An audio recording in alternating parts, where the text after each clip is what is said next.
ಎಲ್ಲರಿಗೂ ಶಶಿ ಕಿಚನ್ಗೆ ಸ್ವಾಗತ. ಇಂದು ನಾನು ಹೋಳಿಗೆ ಮಾಡುವುದನ್ನು ತಿಳಿಸಿಕೊಡುವಳಿದ್ದೇನೆ. ಇದಕ್ಕೆ ಬೇಕಾಗುವ ಸಾಮಾನುಗಳು ಕಡಲೆಬೇಳೆ, ತೊಗರಿಬೇಳೆ, ಉಪ್ಪು, ಬೆಲ್ಲ, ತೆಂಗಿನಕಾಯಿ ತುರಿ, ಕಾರ್ಡಮಮ್ ಪೌಡರ್, ಮೈದಾ ಹಿಟ್ಟು, ಎಣ್ಣೆ ಮತ್ತು ಚಿರೋಟಿ ರವೆ. ಒಂದು ಪಾತ್ರೆಗೆ ಕಡಲೆಬೇಳೆಯನ್ನು ಹಾಕಿ ಅದರ ಜೊತೆ ತೊಗರಿಬೇಳೆಯನ್ನು ಬೆರೆಸಿ ತೊಳೆದು ಅದನ್ನು ಕುಕ್ಕರಲ್ಲಿ ಬೇಯಲು ಇಡಿ. ಮೈದಾ ಹಿಟ್ಟಿಗೆ ಒಂದು ಚಿಟಿಕೆ ಉಪ್ಪು ಹಾಕಿ ಅದಕ್ಕೆ ಚಿರೋಟಿ ರವೆಯನ್ನು ಹಾಕಿ ಸ್ವಲ್ಪವೇ ನೀರು ಹಾಕಿ ಬೆರೆಸಿಕೊಳ್ಳಿ.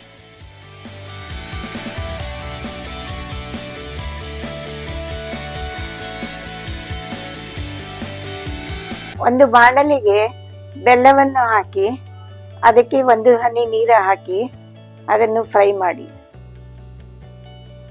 ಬೆಲ್ಲವನ್ನು ಕರಗಿಸಿಕೊಳ್ಳಿ. ಅದಾದ ನಂತರ ಅದಕ್ಕೆ ತೆಂಗಿನಕಾಯಿ ತುರಿಯನ್ನು ಹಾಕಿ ಮಿಕ್ಸ್ ಮಾಡಿ. ಬೇಳೆಯನ್ನು ಈ ರೀತಿ ಬೇಯಿಸಿಕೊಳ್ಳಬೇಕು.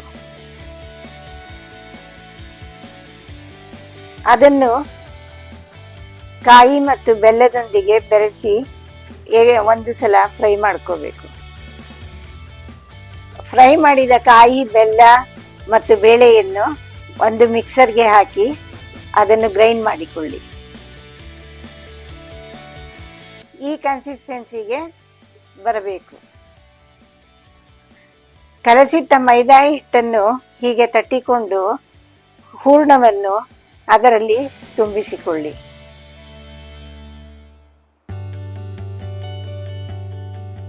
ಹಿಟ್ಟು ಕೈಗೆ ಅಂಟದಂತಿರಲು ಒಂದು ತೊಟ್ಟು ಎಣ್ಣೆಯನ್ನು ಹಚ್ಚಿಕೊಂಡು ಈ ರೀತಿ ಹೂರಣವನ್ನು ಮುಚ್ಚಿ. ಮುಚ್ಚಿದ ನಂತರ ಒಂದು ಫಾಯಿಲ್ ತಗೊಂಡು ಅದರ ಮೇಲೆ ಇದನ್ನು ತಟ್ಟಬೇಕು. ಅಲ್ಯೂಮಿನಿಯಂ ಫಾಯಿಲ್ ಇಲ್ಲದಿದ್ದರೆ ಬಟರ್ ಪೇಪರ್ ಯೂಸ್ ಮಾಡ್ಬೋದು. ಒಂದು ಚೂರು ಕೈ ಎಣ್ಣೆ ಮಾಡಿಕೊಂಡು ಫಾಯಿಲ್ ಮೇಲೆ ಈ ರೀತಿ ತಟ್ಟಿ ಒಂದು ತೊಟ್ಟು ಎಣ್ಣೆಯನ್ನು ಹಾಕಿ ಎಷ್ಟು ಅಗಲ ಬೇಕೋ ಅಷ್ಟು ಅಗಲ ಮಾಡಿಕೊಳ್ಳಿ.